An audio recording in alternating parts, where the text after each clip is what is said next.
في القرآن المجيد إنما يخشى الله من عباده العلماء. ہر قسم کے حمد و ثنا کبریائی رسول کی اللہ وحدہ لا شریک کے لیے، اور کروڑوں درود و سلام امام القبلتین امام منافق دنیا والآخرہ جناب محمد رسول اللہ صلی اللہ علیہ وسلم کی ذات پر. اللہ رب العالمین نے قرآن و سنت میں اپنے حقوق بیان کیے. اسی طرح نبی کریم صلی اللہ علیہ وسلم کے حقوق ہیں اور پڑوسیوں کے حقوق ہیں، والدین کے حقوق ہیں، اور اسی طرح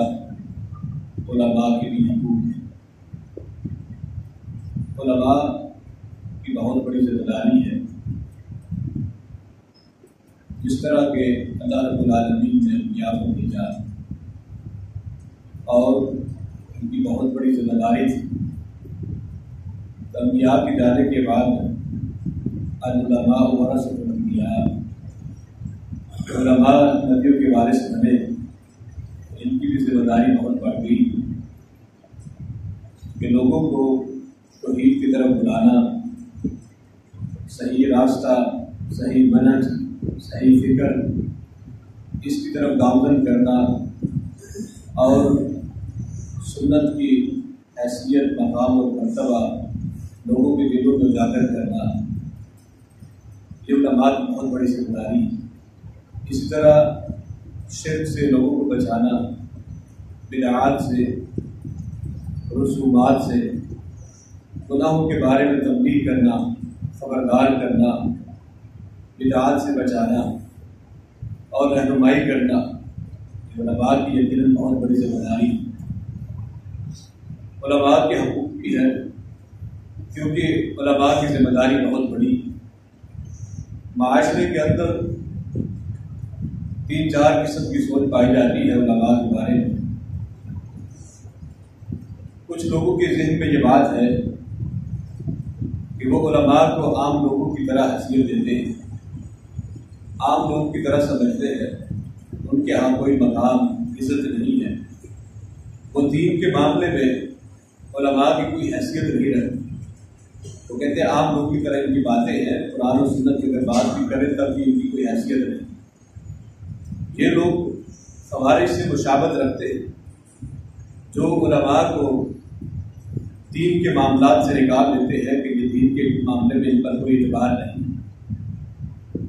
ہم خود جو ہے قرآن و سنت کو جانتے ہیں اور خود ہی سارے فیصلے اور سمجھ بوجھ کر نہیں.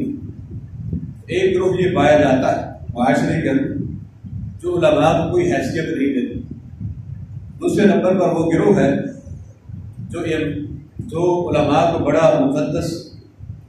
اور بڑا محفوظ سمجھتا ہے. ان کو نبیوں کے برابر مقام دیتے ہیں، معصوم عن الخطا سمجھتے ہیں، اور ان کی بات قرآن و سنت کے برابر ان کو حیثیت مقام دیا جاتا ہے. بعض دفعہ قرآن و سنت سے بھی زیادہ ان کو حیثیت اور مقام مل جاتی ہے. یہ اپنے پیشوا، اپنے اماموں کی بات اور ان کی حیثیت اور مقام اور مرتبہ انبیاء سے بھی زیادہ سمجھتے ہیں. یہ دو گروہ ہیں افراط و تفریط کے شکار ہیں. ایک بالکل علماء کو کوئی حیثیت نہیں دیتے، ان سے کوئی رہنمائی نہیں لیتے اور ان سے اپنی زندگی کو بہتر نہیں کرتے. اور ایک وہ ہے جو علماء کی بات کو انبیاء کے برابر حیثیت دے دیتے ہیں اور یہ روافظ کی مشابہت رکھتے ہیں، جو اماموں کو معصوم عن الخطا سمجھتے ہیں. تیسرے نمبر پر وہ گروہ آ جاتا ہے جو علماء کی حیثیت اور مقام کو تو سمجھتا ہے، تسلیم کرتا ہے کہ واقعی علماء کی ایک حیثیت ہے، مقام اور مرتبہ ہے، لیکن جب کوئی عالم کی، علماء کی کوئی بات ان کے سامنے آ جائے، کوئی غلطی ان کے سامنے آ جائے تو وہ ایک رائے کو پہاڑ کے برابر بنا دیتے ہیں، پھر ان کے خلاف پراپیگنڈا کرتے ہیں، سازش کرتے ہیں. یہ تیسری قسم کا گروہ ہے کہ جانتے ہیں کہ واقعی علماء کا بڑا حق ہے، بڑا مقام اور مرتبہ ہے، ان کی بڑی حیثیت ہے، لیکن جب کوئی غلطی ان کے پاس ہو جائے اس غلطی کو بڑھا چڑھا کر بیان کرتے اور اپنی پوری طرح بھڑاس نکالتے، یہ بھی ایک گروہ۔ تو ہمیں سب سے پہلے بات یہ سمجھنی چاہیے کہ علماء کو ان کی پہچان کیسے ہو سکتی ہے،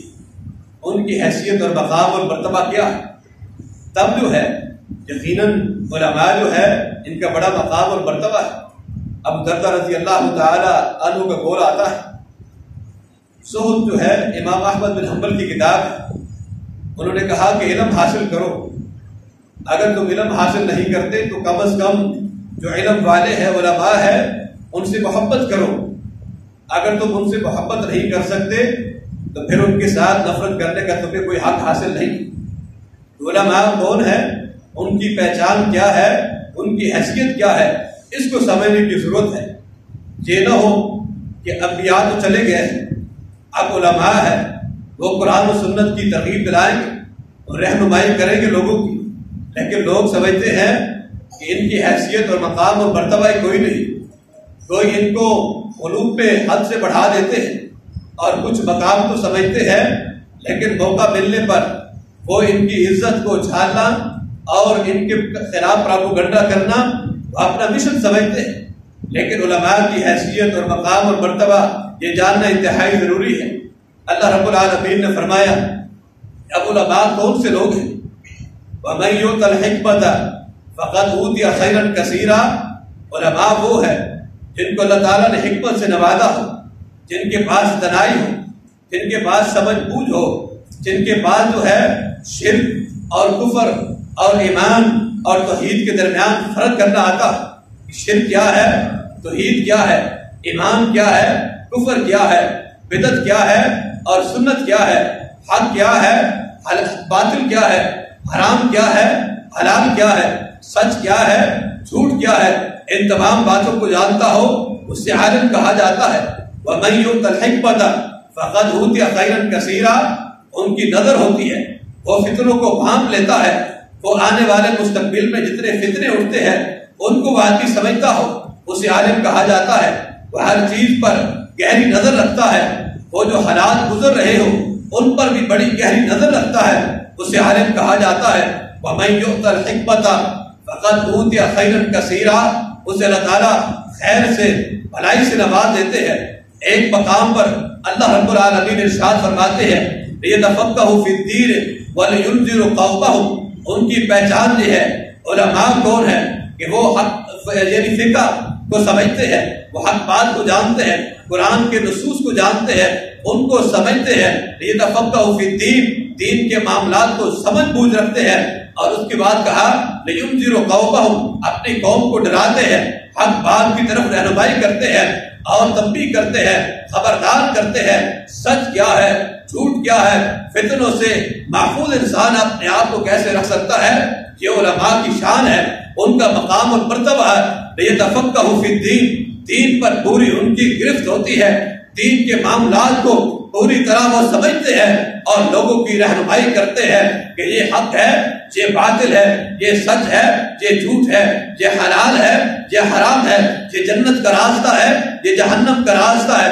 یہ سیدھا راستہ ہے، یہ الٹا راستہ ہے۔ وہ علماء جو ہے یہ تفقہوا فی الدین، دین کے معاملے میں ان کی بڑی گرفت ہے اور ان کے بڑا مقام اور مرتبہ ہے، اور وہ اس بات کو ہر بات کو سمجھتے ہیں بلکہ فتنوں کو وہ بھانپ لیتے ہیں۔ یہ علماء کی شان ہے، یہ ان کی پہچان ہے۔ اللہ رب نبی کریم صلی اللہ علیہ وسلم فرماتے ہیں لا تزال طائفۃ من امتی قائمۃ بامر اللہ، ایک گروہ ایسا ہے جو ہمیشہ حق پر رہے گا اور اللہ رب العالمین کے حکم کو قائم کریں گے۔ یہ علماء کا جو گروہ ہے یہ کوئی زمانہ جو ہے اس سے خالی نہیں رہے گا، یہ مستقل طور پر نبی کریم صلی اللہ علیہ وسلم کے دور کے بعد سے لے کر قیامت تک جو ہے یہ گروہ رہے گا۔ لا تزال، ہمیشہ مستقل جو ہے، مسلسل جو ہے یہ گروہ رہے گا۔ یہ اور ان کا کام کیا ہوگا؟ بقائمۃ بامر اللہ، اللہ کے حکم کو قائم کریں گے، اللہ رب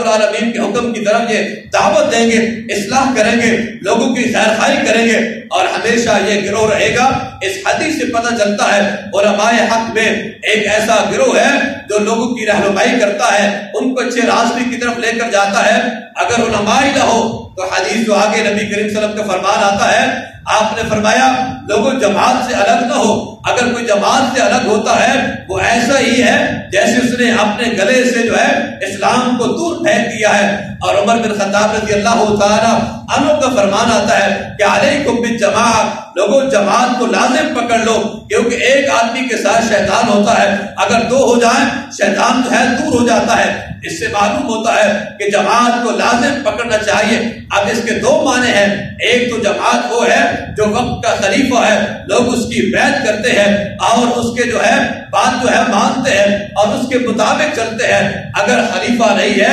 ایسا مزاج نہیں ہے اور ایسے حکمران نہیں ہے جو خلیفہ پر وہ فٹ آتے ہو، تو پھر دوسرا معنی اس حدیث کا یہ ہوگا کہ ایک جماعت ہے، اس جماعت کو لازم پکڑ لو، اور وہ جماعت کون سی ہے؟ جو علماء حق کی جماعت ہے، اس کو لازم پکڑنا چاہیے۔ اب بتائیے جماعت کا وجود تب ہو سکتا ہے جب علماء ہو، جب علماء ہی نہ ہو وہ کوئی جماعت نہیں ہے۔ ایک جماعت آپ سیاسی لے لیں، مذہبی جماعت لے لیں، اگر اس کے اندر علماء نہیں ہے اس کا کوئی وجود نہیں ہے، کیونکہ علماء ہی تو زینت ہے، علماء ہی نے تو بتانا ہے حق کیا ہے باطل کیا ہے۔ اگر علماء ہی نہیں ہے جس جماعت کے اندر، وہ کوئی جماعت نہیں ہے، اس کی کوئی حیثیت نہیں ہے۔ ہم نے اپنے تفرقہ بنائے ہیں، اپنی سوچ اور فکر بنا لی ہے، اور جو علماء حق ہے آج ہم ان سے دور ہو چکے ہیں، جس کی وجہ سے ہم فطروں کے اندر بھی مبتلا ہے، پریشانیوں کے اندر بھی مبتلا ہے۔ حق بتانے والا کوئی نہیں ہے، سچ بتانے والا کوئی نہیں ہے، ہماری رہنمائی کرنے والا کوئی نہیں ہے۔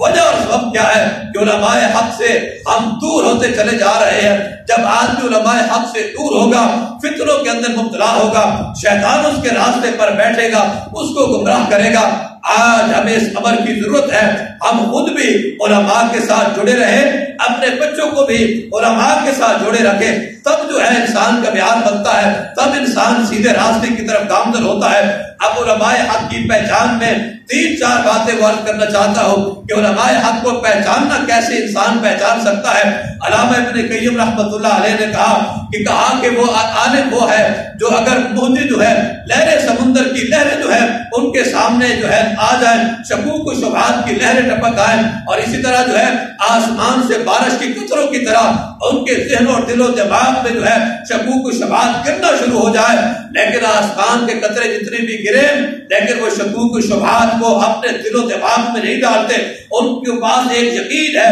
توکل ہے، کیونکہ وہ عالم ہے۔ عالم جو ہے وہ عالم جو ہے راسخین میں سے ہے، اتنا پختہ علم ہے، اگر سمندر کی لہروں کے برابر بھی شکوک و شبہات آئیں تو وہ علماء متزلزل نہیں ہوتے، ان کو اپنے علم پر یقین ہے، اپنے تقوی پر بڑا یقین ہے، خشیت الہی ہے، وہ اللہ رب العالمین کی معرفت رکھتے ہیں، اللہ کی پہچان رکھتے ہیں۔ آج کوئی بات آ جائے، میڈیا کا دور ہے، ہمارے سامنے جو ہے علماء کیا ہے ہر چیز کھل جاتی ہے، اور ہم نے کبھی اس سے انفارمیشن لے لی، کبھی ادھر سے لے لیا، ہم نے اس کو بھی اسلام سمجھ لیا، اس کو بھی اسلام سمجھ لیا، اور ہم نے کہا ہمارے پاس موبائل ہے، علماء کی ضرورت نہیں ہے۔ علماء راسخین وہ علماء ہے جن کے پاس یقین اتنا پختہ ہے کہ اگر متضم کتنے شکوک و شبہات بھی پیدا ہو جائیں لیکن وہ اتنا یقینی بات بتاتے ہیں، علم ان کے پاس پختہ ہے۔ یہ بات ہونی چاہیے، اور اللہ رب العالمین نے قرآن کے اندر ارشاد فرمایا انما یخشی اللہ من عباد العلماء، علماء کی پہچان کیا ہے؟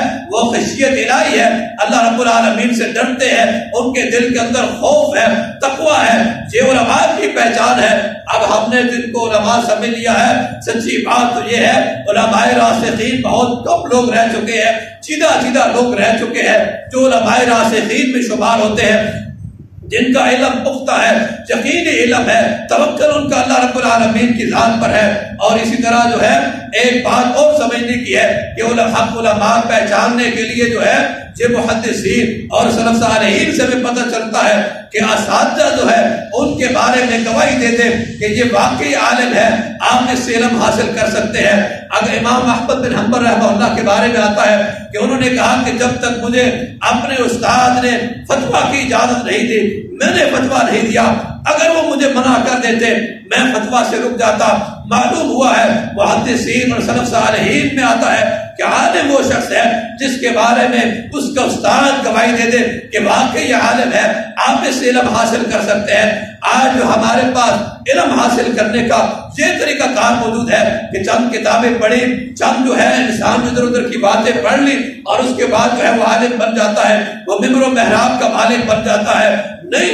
جب تک اساتذہ جو ہے اس بات کی گواہی نہ دے دے کہ یہ واقعی علم حاصل کر چکا ہے، تقویٰ بھی اس کے پاس ہے، خشیت الہی ہے، ذات راہ یہ مکمل رکھتا ہے، تب جو ہے وہ ممبر و محراب کا مالک پہلے بنتے تھے۔ آج کیا ہے؟ آج کوئی جو ایسا بیان نہیں ہے، آج اسٹیٹس نہیں ہے، آج جس کو چاہے عالم بنا لے، جس کی آواز سن لی اچھی آواز لگی اس کو ہم نے عالم سمجھ لیا، جس کی اچھی سر ہے ہم نے اس کو عالم سمجھ لیا۔ علماء کی پہچان یہ ہے، تقویٰ بھی ہے، خوف بھی ہے، خشیت الہی بھی ہے، اپنی جان کو اللہ کے راستے میں قربان کرتے ہیں، مال کو اللہ کے راستے میں قربان کرتے ہیں، وقت کو اللہ کے راستے میں قربان کرتے ہیں۔ اور جن علماء کی یہ سوچ نہ ہو کہ وہ اپنے وقت کو ترجیح دیتے ہو، اپنے مفادات کو ترجیح دیتے ہو، اللہ کے راستے میں مال اٹھانے کے عادی نہ ہو، وہ علماء نہیں ہو سکتے۔ علماء کی پہچان اور معرفت کو ہے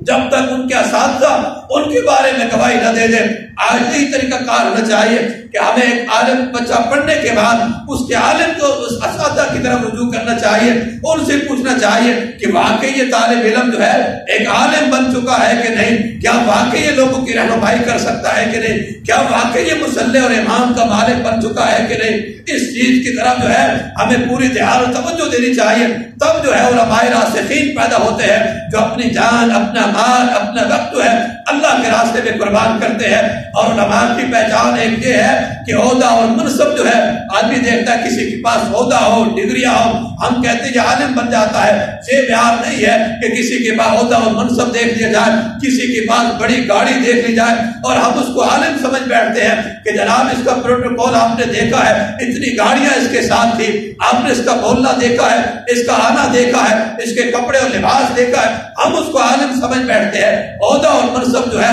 یہ علم کی دلیل نہیں ہے۔ علم کی دلیل کیا ہے؟ انما یخشی اللہ من عباد العلماء، علماء اللہ تعالیٰ سے ڈرتے ہیں، خوف رکھتے ہیں، فطروں کو بھانپ لیتے ہیں اور رہنمائی کرتے ہیں، لوگوں کو حق بات بتلاتے ہیں۔ جب بتائیے کہ اتنی ضرورت ہے علماء کی، ہم اپنے بچوں کو اللہ کے راستے میں کیوں نہیں پیش کرتے؟ اور آخری بات یہ بیان کرنا چاہتا ہوں کہ ہمیں اس بات کا اندازہ ہونا چاہیے علماء میں اور قراء میں فرق ہے، یہ بات بھی جاننی چاہیے۔ قراء کا مطلب یہ ہے پڑھنے والے، علماء اور پڑھنے والوں میں بڑا فرق ہے۔ ایک آدمی چند کتابیں پڑھ لیتا ہے، ہم اس کو عالم سمجھ لیتے ہیں۔ ایک آدمی جو ہے اچھی آواز میں تلاوت کر لیتا ہے، ہم اس کو عالم سمجھ بیٹھتے ہیں۔ ایک آدمی اچھی آواز میں تقریر کر لیتا ہے، ہم اس کو عالم سمجھ بیٹھتے ہیں۔ ایسی بات نہیں ہے۔ عبداللہ بن عباس رضی اللہ تعالی عنہ بیان کرتے ہیں اور کہتے ہیں عمر بن خطاب رضی اللہ تعالی عنہ کے پاس چند لوگ آئے اور انہوں نے کہا اے عمر بن خطاب، اے امیر المومنین، ہمارے پاس جو نوجوان ہے، ہمارے پاس جو طلباء ہے، ہمارے پاس جو لوگ ہیں وہ بڑا جلدی جلدی قرآن پڑھ لیتے ہیں، بڑا جلدی جلدی قرآن ختم کر رہے ہیں اور ان کی بڑی جو ہے یہ ختم کرنے میں بہت جلدی ہے۔ اور اسی دوران جو ہے عبداللہ بن عباس رضی اللہ تعالیٰ کہتے ہیں مجھے یہ بات بڑی ناپسند ہے کہ لوگ جو ہے اتنا جلدی جلدی قرآن کو ختم کر لیتے ہیں۔ میں نے یہ بات کی، عمر بن خطاب رضی اللہ تعالی عنہ نے مجھے ڈانٹ دیا اور کہا ہے عبداللہ کیا بات کرتے ہو، تم نے ایسی بات کیوں کی؟ مجھے ڈانٹ دیا، غصہ ہو گیا اور میں گھر کی طرف چل پڑتا ہوں۔ میں اتنا غمگین ہوا، بستر پر لیٹ گیا اور میں نے کہا کہ میرا ایک بڑا مقام تھا، بڑی عزت تھی، امیر المومنین نے مجھے ڈانٹ دیا ہے، یہ بات میرے دل میں آئی، میں لیٹ جاتا ہوں۔ گھر والوں نے بھی دیکھا بڑا پریشان ہے اور اس کے بعد جو ہے امیر المومنین نے مجھے بلایا اور کہا عبداللہ بن عباس تو نے یہ بات کیوں کی ہے کہ جلدی جلدی قرآن پڑھنے والے، یہ جلدی جلدی پڑھنے والے جو ہے یہ مجھے سخت ناپسند ہے۔ کہا اس کی وجہ یہ ہے جلدی پڑھیں گے جلدی دعویٰ کریں گے، جلدی دعویٰ کرنے سے جلدی جھگڑا کریں گے، جلدی اختلافات کریں گے، جلدی جلدی جو ہے لڑائی جھگڑا کریں گے، فتنہ فسادات کو یہ لوگ ابھاریں گے۔ وجہ کیا ہے کہ آدمی چاہتا ہے، آج بھی یہی خواہش ہے کہ جلدی لوگ قرآن پڑھ لیں، قرآن کو سمجھے نہیں، جلدی پڑھ لیں، حفظ مکمل کر لیں، بس حافظ ہونا چاہیے۔ بھائی حافظ جو ہے کبھی لوگوں کی رہنمائی نہیں کر سکتا، کبھی عالم نہیں بن سکتا، کبھی فتنوں کو بھانپ نہیں سکتا، کبھی حق اور باطل میں فرق نہیں کر سکتا۔ آج ہمارے سامنے مثالیں موجود ہے، حافظ بن گیا لیکن حفظ کرنے کے بعد بھی فجر کی نماز نہیں پڑھ سکتا، حافظ بن گیا اور اس کے بعد گانے سننے کا عادی ہو گیا، حافظ بن گیا 5 وقت کی نماز نہ پڑھ سکا، اچھی محفل مجلس کا انتخاب نہ کر سکا، علماء کی صحبت میں نہ جا سکا۔ ہم اس کو کہتے ہیں جناب اس نے حفظ مکمل کر لیا ہے، نہیں یہ حافظ نہیں ہے۔ حافظ بن جانا جو ہے اس کو عالم نہیں کہا جائے گا۔ علماء کی جو پہچان ہے وہ میں پہلے بیان کر چکا ہوں، یہ جو صرف قرآن جو ہے صرف جو الفاظ پڑھ لینے سے، لمبا سانس کر لینے سے اور اس کے بعد ہم اس کو قاری سمجھ لیتے ہیں اور اس کے بعد اپنی ان سے اصلاح کروانا یہ اپنا آپ کو نقصان کرنے والی بات ہے۔ یہ لوگ کبھی جو ہے اصلاح نہیں کر سکتے۔ اور عمر بن عبداللہ بن عباس رضی اللہ تعالیٰ عنہ کا یہ فرمان جب بیان کیا تو عمر بن خطاب رضی اللہ تعالیٰ کہنے لگے میرے ذہن میں بھی یہی بات تھی کہ لوگ جو جلدی جلدی ختم کرنے والے ہیں ان کا یہی معیار ہے، جلدی کتاب پڑھ لیں گے، جلدی فتویٰ صادر کر لیں گے، علماء کے پاس نہیں بیٹھیں گے، ادھر سے بات سنی ادھر سے بات سنی، ادھر سے ایک کتاب پڑھ لی ادھر سے پڑھ لی، مفتی آدمی بن جاتا ہے، لوگوں میں فتویٰ صادر کرنا شروع کر دیتا ہے۔ اس لیے جو علماء حق ہیں ان کی محنت کیا ہے، مشقت کیا ہے، وہ راتوں کو بیدار اٹھتے ہیں، مطالعہ کرتے ہیں، دن اور رات جو ہے علم حاصل کرنے کے لیے کوشش کرتے ہیں، سفر کرتے ہیں، محنتیں کرتے ہیں، بھوک اور پیاس برداشت کرتے ہیں، فقر برداشت کرتے ہیں، فاقے برداشت کرتے ہیں۔ علم حاصل کرنا ہم نے سمجھ لیا کہ بہت آسان ہے، نہیں چند کتابیں پڑھ لینا یہ آسان ہے، حفظ کر لینا آسان ہے، یعنی علماء راسخین بننا جو ہے یہ انتہائی مشکل کام ہے اور یہ چند لوگ ہی ہوتے ہیں۔ حدیث کے اندر آتا ہے امام کائنات نے فرمایا یقرؤون القرآن، لوگ قرآن پڑھیں گے لیکن لا یجاوز حناجرہم، قرآن ان کے حلق سے نیچے نہیں اترے گا۔ آج جو حفاظ ہیں ان کی اکثر کی مثال نہیں ہے، اس حلق سے نیچے قرآن نہیں اترتا، یعنی وہ صرف زبان سے پڑھ لیا، رمضان میں سنا دیا، قرآن کو سمجھتے نہیں ہے۔ اور حدیث کے اندر آتا ہے امام کائنات نے فرمایا قرب قیامت زمانہ آئے گا، قرآن پڑھنے والے لوگ بہت زیادہ ہوں گے، مدارس حفاظ کے بہت زیادہ بن جائیں گے، لیکن وہ یقیناً الفقہاء قرآن کو سمجھنے والے لوگ جو ہیں یہ بہت کم ہوں گے۔ آج معاشرے کے اندر یہ بات پائی جاتی ہے کہ قرآن کو سمجھنے والے لوگ جو ہیں یہ بہت کم ہیں، حفظ کرنے والے، والدین کروانے والے یہ لوگ بہت زیادہ ہیں۔ بتاؤ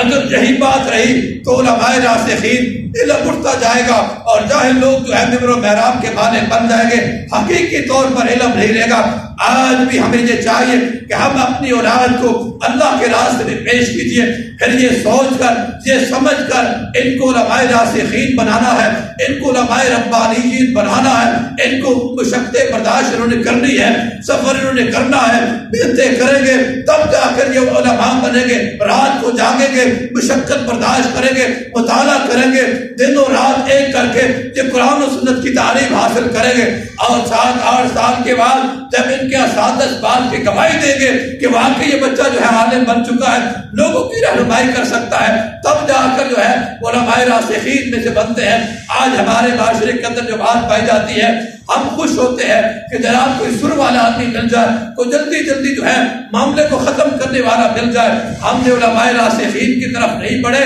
اگر ایسا ہی سلسلہ رہا تو حدیث کے اندر امام کائنات نے فرما دیا کہ ہم اپنے گلے سے اسلام کو دور پھینکیں گے اور اس کے بعد میڈیا میں آنے والے لوگ جو ہیں ہم ان کو اپنا علماء سمجھ لیں گے، ان سے اپنی رہنمائی لیں گے، ان کے پیچھے چلیں گے، ان سے فتویٰ لے لیں گے، اور یہی ہمارے بعد معاشرے کے اندر پائی جاتی ہے۔ آئندہ گفتگو میں اسی سے آگے بڑھائیں گے کہ اور کون سی علماء کی پہچان ہے جو صحیح عالم ہے اور صحیح علماء ہے، ان سے ہمیں رہنمائی حاصل کرنی چاہیے تاکہ دین محفوظ رہے، اسلام محفوظ رہے، کیونکہ ان علماء کی بہت بڑی ذمہ داری ہے اور تب یہ عالم بنیں گے یہ پوری امت کی ذمہ داری اٹھائیں گے۔ اس کے علاوہ رہنمائی حاصل کرنے کے لیے ہمارے پاس کوئی راستہ نہیں ہے سوائے علماء کے، ان کے نقش قدم پر چلنا، ان کے پیچھے چلنا، قرآن و سنت سے دلائل ان سے پوچھنا اور اپنی رہنمائی کرنا۔ اللہ رب العالمین سے دعا ہے اللہ ہمیں صحیح معنوں میں قرآن و حدیث پر عمل کرنے کی توفیق عطا فرمائے۔ وآخر دعوانا الحمدللہ رب العالمین۔